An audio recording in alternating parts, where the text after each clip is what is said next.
एक मित्र ने प्रश्न पूछा है कि जब सांसों पर ध्यान लगाता हूँ तो सर से लेकर गर्दन तक की नसें अकड़ जाती हैं। ऐसा क्यों होता है? जब भी हम ध्यान करें तो एक बात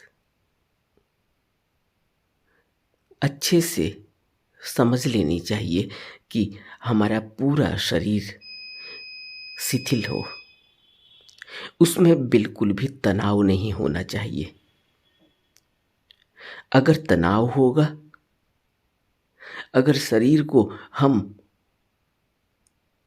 टाइट करके बैठेंगे, अकड़ करके बैठेंगे,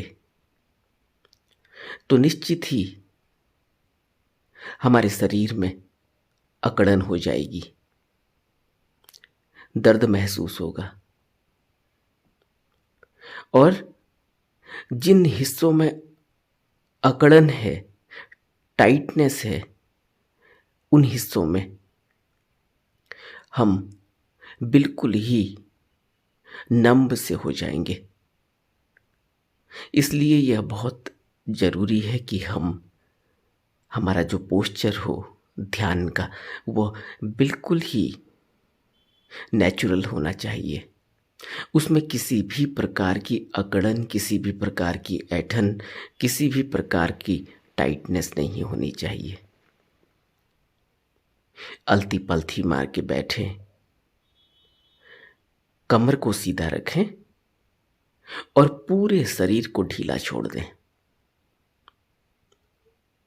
गर्दन ढीली होनी चाहिए, सर सीधा होना चाहिए और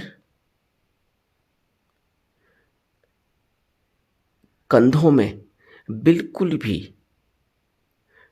टाइटनेस, उठे हुए कंधे नहीं होने चाहिए। कंधों को बिल्कुल ही शिथिल कर दें। अगर कंधों को हम उठा के बैठेंगे, उनको टाइट करके बैठेंगे, कभी आपने देखा जब भी हम गुस्से में होते पूरा शरीर अकड़ जाता है, टाइट हो जाता है। और एक बहुत बड़ी चीज जिससे इंसान अब जूझ रहा है वो है मानसिक तनाव। मानसिक तनाव से सिर्फ मन में ही तनाव नहीं होता, मन ही टाइट नहीं हो जाता, पूरा शरीर टाइट हो जाता है। कभी भी मानसिक तनाव वाले व्यक्ति से मिलें, कभी भी क्रोधी आदमी से मिलें, तो आप देखेंगे कि उसकी गर्दन बिल्कुल टाइट होगी, उसके कंधे बिल्कुल टाइट होंगे, उठे हुए होंगे, पूरा शरीर अकड़ जाता है। इसलिए तनावग्रस्त व्यक्ति को सर्वाइकल्स की प्रॉब्लम ज़्यादा होती है। इसलिए तनाव में जिसने अपने शरीर को रखा है, उसके उसका अलाइनमेंट बॉडी का बिगड़ जाता है।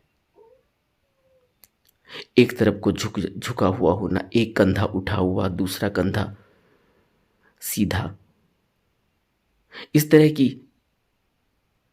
स्थिति हो जाती है। आप अब किसी व्यक्ति को कभी देखें तो उसके पोस्चर पर थोड़ा नज़र डालें, आप पाएंगे कि तनावग्रस्त व्यक्ति का बॉडी का अलाइनमेंट बिगड़ा हुआ होता है। उसका एक पाँव लचक के चलेगा, एक पाँव ठीक होगा, कंधा एक झुका हुआ होगा, एक उठा हुआ होगा, कमर थोड़ी झुकी हुई होगी या एकदम तनी हुई होगी।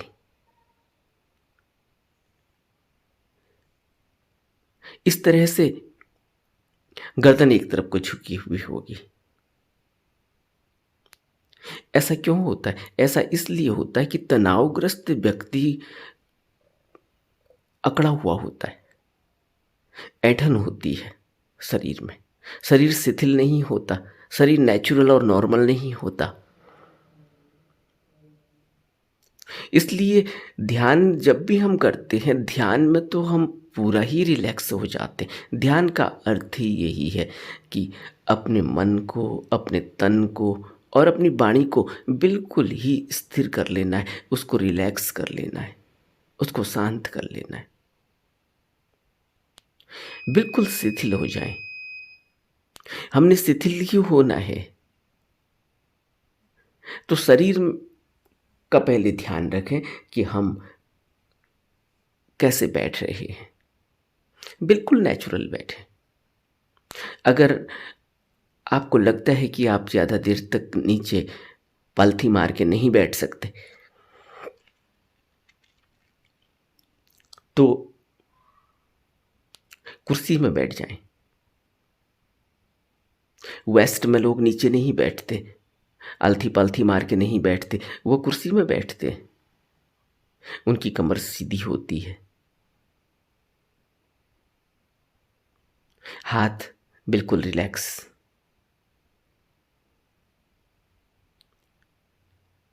गर्दन सीधी, फेस सामने को, दोनों कंधे झुके हुए, बिल्कुल रिलैक्स होके बैठे।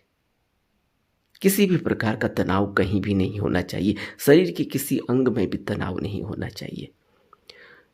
कमर को भी बहुत तान के मत बैठे, उससे भी ज़्यादा देर तक नहीं बैठा जाएगा, फिर दोबारा से कमर बैंड हो जाएगी, और जब कमर बैंड हो जाएगी तो फिर पोस्चर बिगड़ जाएगा। तो यह भी साधना है, शरीर को हमने बिल्कुल ही शिथिल कर देना है, बिल्कुल रिलैक्स होके बैठे।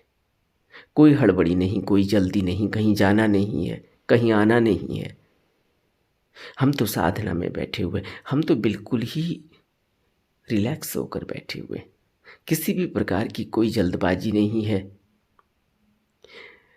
कोई काम की अफरा तफरी नहीं है। क्योंकि जब भी हम ध्यान करें, ध्यान के लिए इसीलिए ऐसा वक्त निकालना चाहिए जब किसी भी प्रकार की कोई भी जल्दबाजी नहीं, किसी भी प्रकार की कोई हफड़ तफड़ नहीं, किसी भी प्रकार की कोई समय की कमी नहीं, किसी भी प्रकार का कोई डिस्टरबेंस नहीं। इसीलिए तो ब्रह्म मुहूर्त को, अमृत बेला को, सुबह के वक्त को सबसे अच्छा बताया गया, क्योंकि उस समय शरीर भी बिल्कुल शांत रहता है, रिलैक्स रहता है, आराम के बाद स्फूर्ति से भरा हुआ होता है, तरोताजा होता है,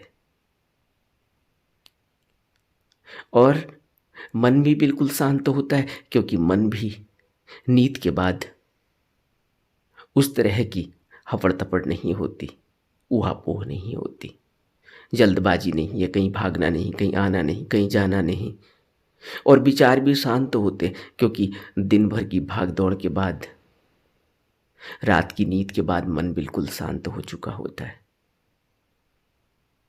कोई आसपास में डिस्टरबेंस भी नहीं है, सब लोग सोए हुए हैं, काम की भी कोई जल्दबाजी नहीं है, और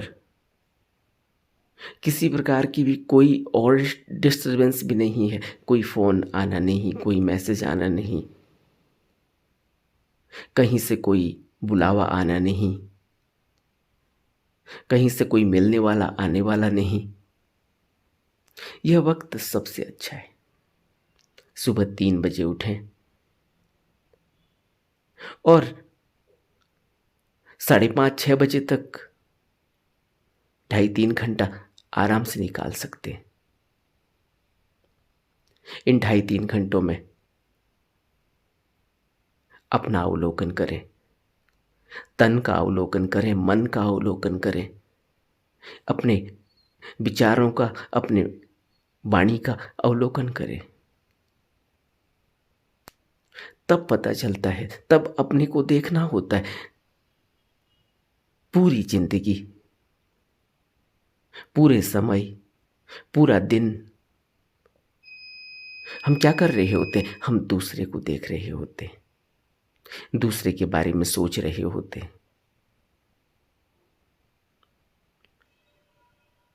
घर में भी जब हम होते हैं तब भी हम दूसरे को देख रहे होते हैं, अपने घर के सदस्यों को देख रहे होते हैं। कभी बच्चों के बारे में सोच रहे हैं, कभी बच्चों के हरकतों को देख रहे हैं, कभी पति पत्नी की हरकतों को देख रहे हैं, कभी और घर के सदस्यों की हरकतों को देख रहे हैं, उनके बारे में सोच रहे हैं, उनकी बातों को सुन रहे हैं, उनके क्रियाकलापों को देख रहे हैं, उसमें गुण अवगुण ढूंढ रहे हैं, क्या अच्छा है क्या अच्छा नहीं है, कैसा होना चाहिए। लेकिन अपने बारे में कुछ नहीं, न तो अपना तन, न अपना मन और न अपने वचन। ध्यान में ही हम अपनी तरफ आते हैं, अपने तन को देखते हैं, अपने मन को देखते हैं, अपनी वाणी और अपने वचन, अपने विचारों को देखते हैं। तब पता चलता है, तब अपने अवगुण दिखाई देते हैं, तब अपने गुण दिखाई देते हैं, तब अपनी कमियां दिखाई देती हैं, तब अपनी मजबूतियां दिखाई देती हैं, तब अपने बुरे कर्म भी दिखाई देते हैं, तब अपने अच्छे कर्म भी दिखाई देते हैं। पूरा अवलोकन करना होता है। एकांत में स्थिर बैठकर ही यह सब कुछ होता है। तो जब भी बैठें, बिल्कुल शिथिल होकर बैठें, रिलैक्स होकर बैठें, कामकाज से अपने आप को किनारे कर लें, किसी भी प्रकार की हपड़ तपड़ से, किसी भी प्रकार की जोर जबरदस्ती से अपने को अलग कर लें। यह वक्त सिर्फ आपका अपने लिए है, इसमें दूसरे का कोई लेना देना नहीं। हर काम को, हर जरूरत को, हर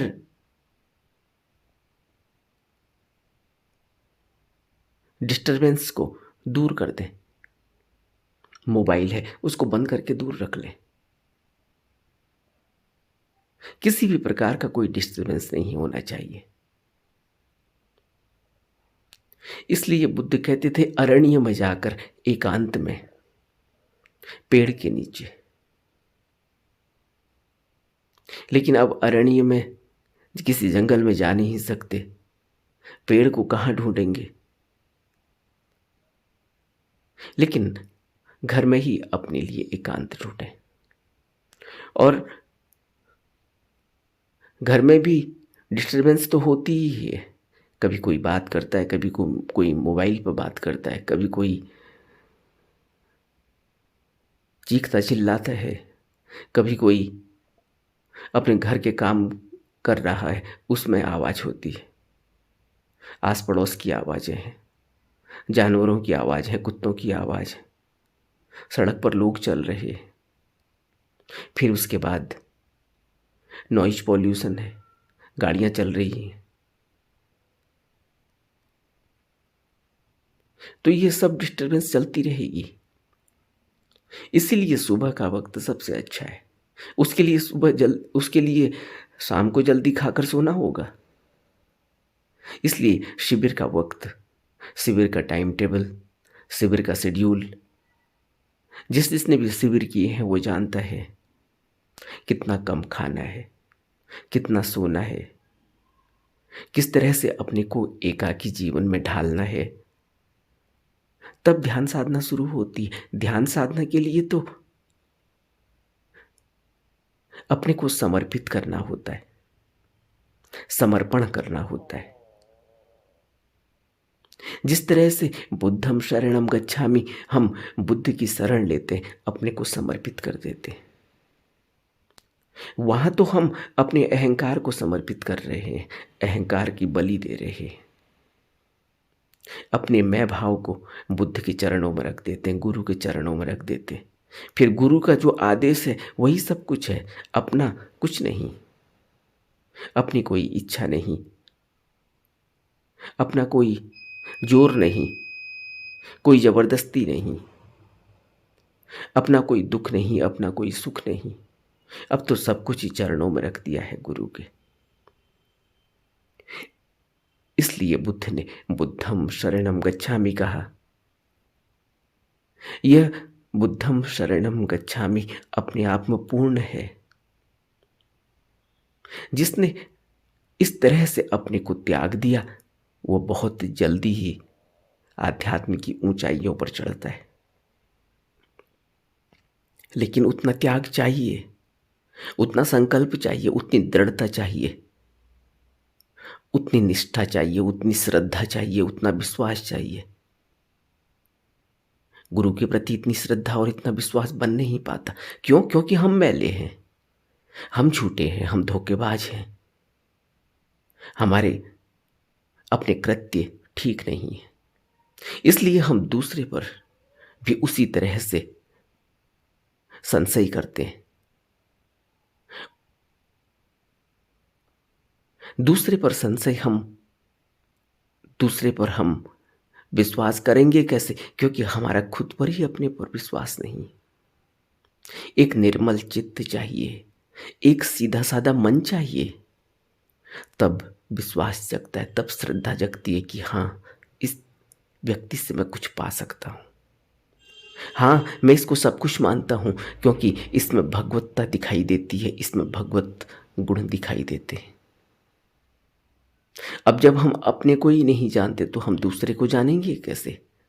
जब हमारी अपने ऊपर ही श्रद्धा नहीं, अपने ऊपर ही विश्वास नहीं, अपने ऊपर ही हमारे जो कर्म हैं उन पर ही हमारा कोई नियंत्रण नहीं, किसी से भी कुछ भी बोल देना, किसी से भी कुछ भी, किसी भी प्रकार का मिथ्याचरण, धोखा, झूठ, इस तरह के जीवन में हम कैसे दूसरे पर श्रद्धा करेंगे, दूसरे पर विश्वास करेंगे? और गुरु तो करना ही होता है। बचपन से लेकर पूरी जिंदगी हम किसी दूसरे के सहारे ही जीवन जीते हैं, किसी दूसरे के सहारे सीखते हैं, किसी दूसरे का सहारा बनाकर, वह सहारा सीन हो या अनसीन हो। बचपन में माँ बाप के सहारे, माँ के सहारे हम उठते हैं, बैठते हैं, उससे जिद करते हैं, सीखते हैं, स्कूल में भेजे जाते हैं, स्कूल में सीखते हैं, यार दोस्तों से सीखते हैं, अपने माँ अपने टीचरों से सीखते हैं, किताबों से सीखते हैं, तर्क जगता है। और सीखने के लिए सबसे पहले तो अपने को नहीं आता यह स्वीकार करना होगा। तब एक ऐसा चित्त पैदा होता है जो सीधा होता है। सीधे चित्त में, निर्मल चित्त में, कोमल चित्त में, विश्वासी चित्त में, श्रद्धा वाले चित्त में कुछ पढ़ सकता है, कुछ सीखा जा सकता है। और गुरु तो हमें वह देता है जो अनसीन है, जिसका हमें पता ही नहीं। हमें तो स्थूल का ही पता नहीं चलता अभी। हमें तो अभी यही पता नहीं चल रहा कि हमारा शरीर कितना आंकड़ा हुआ है, इतनी ऐंठन इस शरीर में क्यों है? क्योंकि मन में ऐंठन है, मन में तनाव है, उसका प्रभाव शरीर पर दिखाई देता है। नहीं तो अब जो इन मित्र ने प्रश्न पूछा है, जरा देखो, सांसों को देखते वक्त शरीर, सिर से लेकर गर्दन तक ऐंठन हो जाती है, तनाव हो जाता है। अब सांसों को देख रहे हैं, सांस ले भी नहीं रहे हैं अपने से, छोड़ भी नहीं रहे हैं अपने से, सिर्फ सांसों को देख रहे हैं। तो फिर इससे क्या पता चलता है? इससे यह पता चलता है कि मैं बिल्कुल ऐंठ कर, अकड़ कर, तन कर बैठ रहा हूँ, टाइट करके बैठ रहा हूँ। बिल्कुल टाइट करने की जरूरत नहीं है, आप बिल्कुल ही रिलैक्स हो जाएं। आप इस समय पूजा में हैं, यह पूजा है, यह साधना है। ध्यान कोई ऐसा नहीं है कि हम कुछ संसार में कुछ जीतने के लिए कर रहे हैं। ध्यान तो पूजा का एक माध्यम है। ध्यान तो अपनी तरफ बढ़ने का माध्यम है। ध्यान तो उस भगवत स्वरूप को अपने अंदर अनुभव करने का माध्यम है। इसलिए अभी आप पूजा में हैं, इसलिए ध्यान को पूजा कहा गया। सबसे बड़ी पूजा है ध्यान। तो ध्यान में हमें बिल्कुल भी किसी भी प्रकार की अकड़न और ऐंठन नहीं चाहिए। बिल्कुल रिलैक्स, बिल्कुल शांत, सभी विचारों को, सभी भावों को, मन में आए हुए सभी संकल्प और विकल्पों को दूर रख दें और कुछ भी नहीं होना चाहिए, बिल्कुल खाली। सिर्फ आती हुई सांस और जाती हुई सांस का अनुभव होना चाहिए। इसलिए बुद्धम शरणम गच्छामि। जब शरण ले ली तो सब छोड़ दिया। अब किसी भी प्रकार का कोई भाव नहीं, न कुछ चाहिए, न कुछ संकल्प है, न कुछ विकल्प है, न कोई मनो इच्छाएं हैं, कुछ नहीं। सब कुछ स्वतः ही चल रहा है। यह कुदरत जन्य तरीके से यह जीवन चलता है। कुदरत जैसे चाहती है वैसे चलता है। इसको ऐसे ही दृष्टा भाव से जो चल रहा है उसको चलते देना चाहिए। उस पर किसी भी प्रकार की बाधा अवरोध नहीं पैदा करना चाहिए। और हम पूरी जिंदगी अवरोध और बाधा ही पैदा करते हैं। हमें यह पता नहीं होता सांस कहाँ से आ रही, हमें यह नहीं पता है कि सांस कौन ले रहा है, हमें यह पता नहीं कि सांस कैसे छूट रही है। यह स्वतः कुदरत जन्य तरीके से एक कृत्य चल रहा है इस शरीर में। और ये सिर्फ शरीर में ही नहीं है, रोम रोम में, इसके अलावा अनसीन में। ये शरीर तो स्थूल है, स्थूल के अलावा जो सूक्ष्म है मन, इस शरीर की 3 अवस्थाएं बताई गई। वो तीनों अवस्थाओं में एक प्रक्रिया चल रही है। उस प्रक्रिया को वैसे ही होते देना चाहिए। और इसमें जो ऊर्जा बह रही है, एक ऐसी ऊर्जा जिसमें यह पूरी प्रक्रिया चल रही है, जिसमें देखना भी हो रहा है, जिसमें सुनना भी हो रहा है, जिसमें सूंघना भी हो रहा है, जिसमें स्वाद भी महसूस हो रहा है और जिसमें त्वचा का स्पर्श भी महसूस हो रहा है। ये कितना बड़ा रहस्य है। क्योंकि आंख नहीं देखती, आंख तो स्थूल है। अगर हम यह सोचें कि आंख देख रही है, आंख के अंदर कुछ घट रहा है आंखों के माध्यम से। या आंख जो कि मांस का हिस्सा है, यह इसके जरिए चल रहा है। कान, आपने कभी महसूस किया कि कान के जरिए हम शरीर में होते हुए समस्त स्थूल और सूक्ष्म टूट फूट को महसूस करते हैं, तरंगों को महसूस करते हैं। आप एकांत में बैठे हुए, शरीर में जो कुछ भी घट रहा है वह आपको आवाज के माध्यम से भी सुनाई पड़ रहा है। अब यह कान से कैसे सुनाई पड़ रहा है?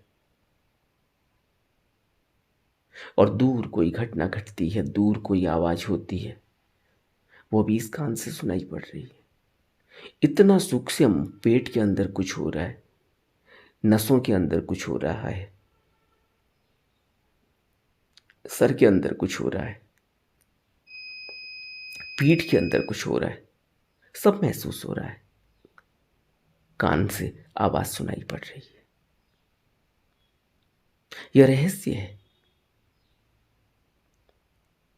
इस तरह से यह पूरा शरीर एक रहस्य है। इस तरह से यह पूरा मन एक रहस्य है। मन को हम जित जैसा समझते हैं बात उतनी ही नहीं है, हम तो कुछ भी नहीं समझते। यह मन एक रहस्य है।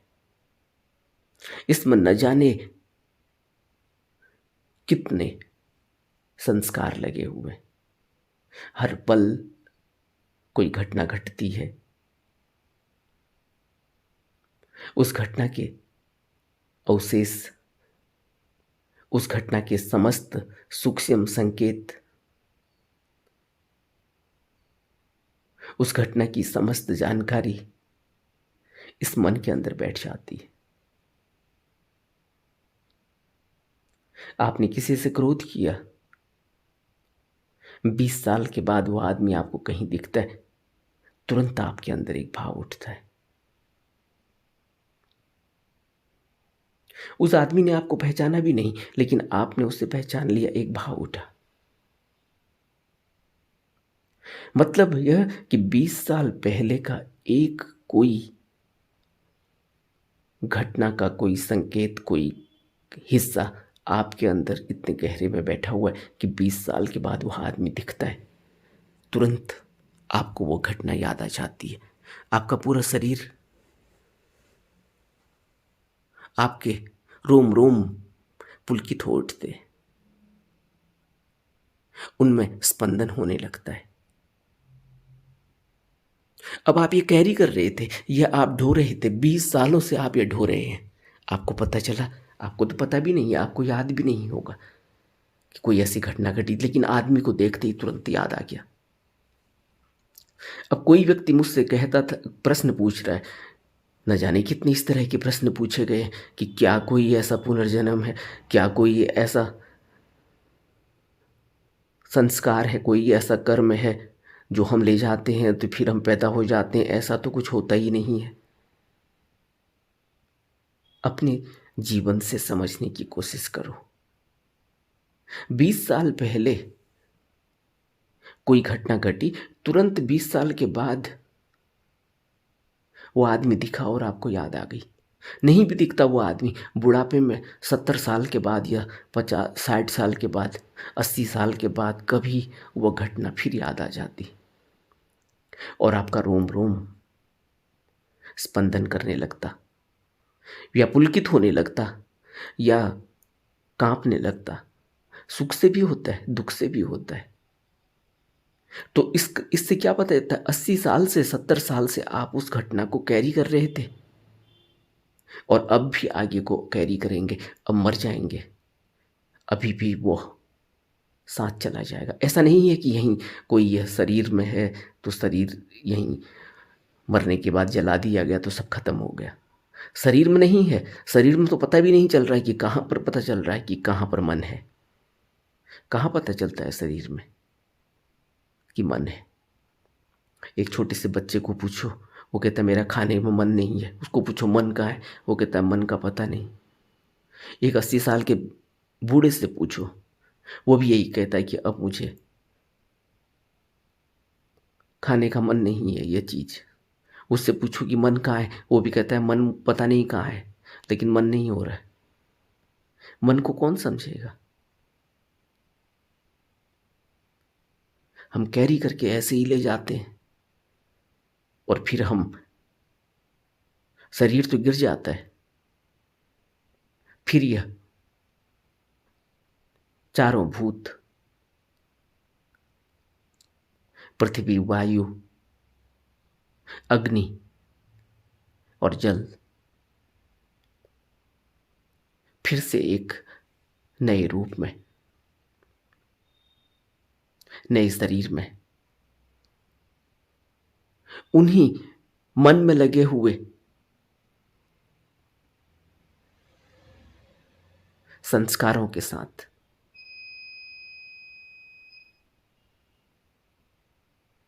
पैदा हो जाता है। और अभी हमने एक मध्यम निकाय के बुद्ध के एक सूत्र पर बात की थी, जिसमें बुद्ध ने बताया कि इस तरह से मनुष्य कैसे कैसे शरीर लेता है, कहाँ जाता है, फिर वापस आ जाता है। कहने का अर्थ यह है कि हम जब साधनारत रह होते हैं, साधना में बैठते हैं, तो हमें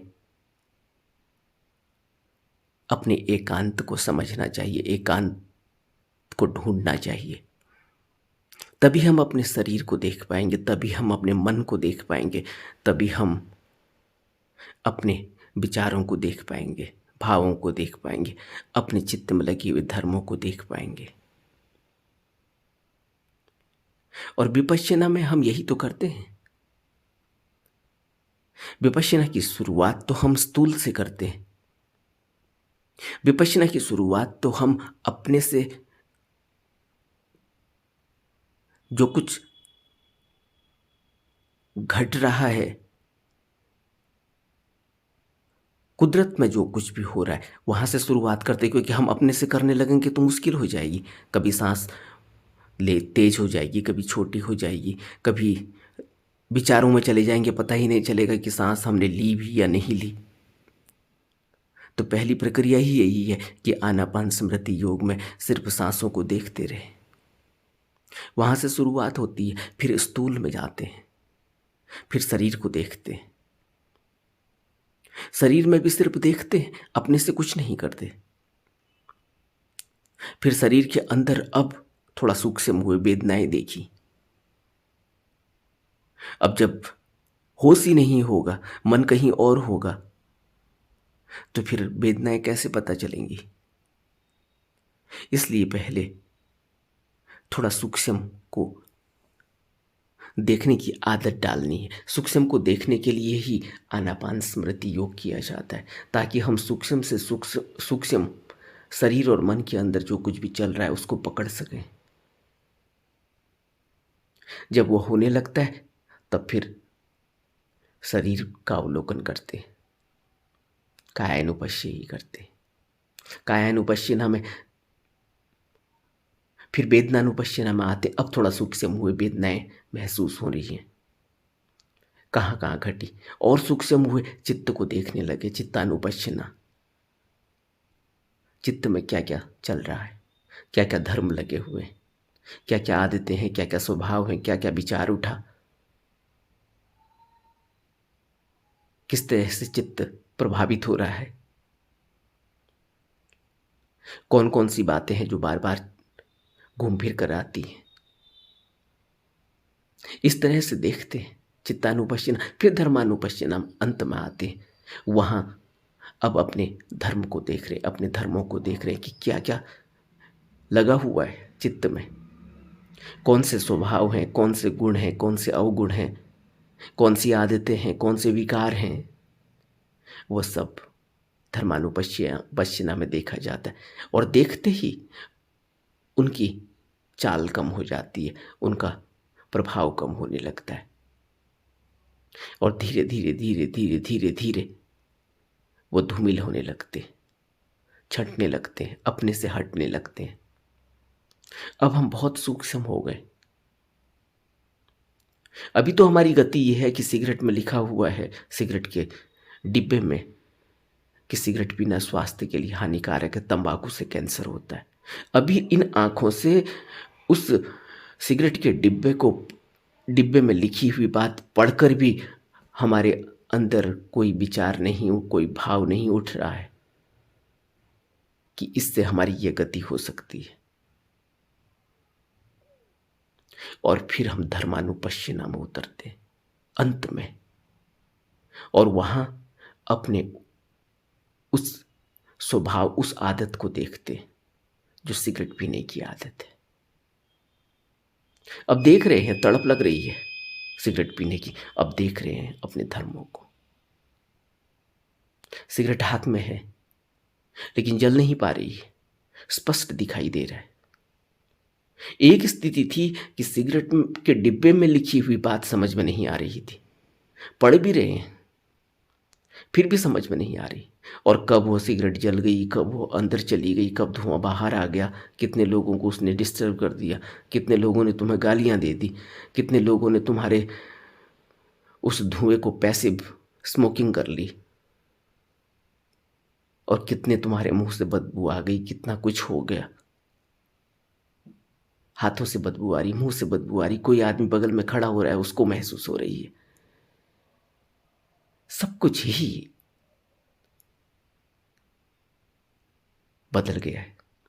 लेकिन आज जब मैं धर्मानुपश्चिना करता हूं, मैं अपने इतने अंदर चला गया कि मुझे स्पष्ट महसूस हो रहा है कि ये क्या हो रहा था। मैं अपने से इस तरह का कृत्य कर रहा हूं। तब एक पश्चाताप का भाव पैदा होता है। लेकिन पश्चाताप करते करते दुखी नहीं हो जाना, फिर और एक नई चीज पैदा हो जाती है, बल्कि एक ऐसी सूक्ष्म चेतना जागृत होती है कि मनुष्य अपनी बुरी आदतों को देखकर ही छोड़ देता है, दृष्टा बनकर छोड़ देता है। ऐसे जीवन परिवर्तन होता है विपश्यना से। लेकिन शुरुआत में बिल्कुल ही रिलैक्स होकर, क्योंकि यह हम एक साधना कर रहे हैं, हम पूजा कर रहे हैं। हम अपने को, अपनी उस बोधि चित्त को जगा रहे हैं, उसको उघाड़ रहे हैं जो हमारे ही अंदर है। उन भगवत गुणों को अपने अंदर देख रहे हैं और धीरे धीरे वह गुण हम में आने लगते हैं और हमारा जीवन बदल जाता है। हम एक ऐसे अनुभव में उतरते हैं कि हम इस कुदरत के साथ एकाकार कर लेते हैं। तब हमें वह अवस्था प्राप्त होती है जहां पर हम कुदरत हैं, कुदरत हम में है। हम और कुदरत दो अलग अलग नहीं हैं। हम और दूसरा प्राणी दो अलग अलग नहीं है। तब यह भाव, तब यह अनुभव हमें होता है और यहीं से हमारे अंदर वह समाधि के लक्षण आने लगते, वह समाधि की खुशबू आने लगती है,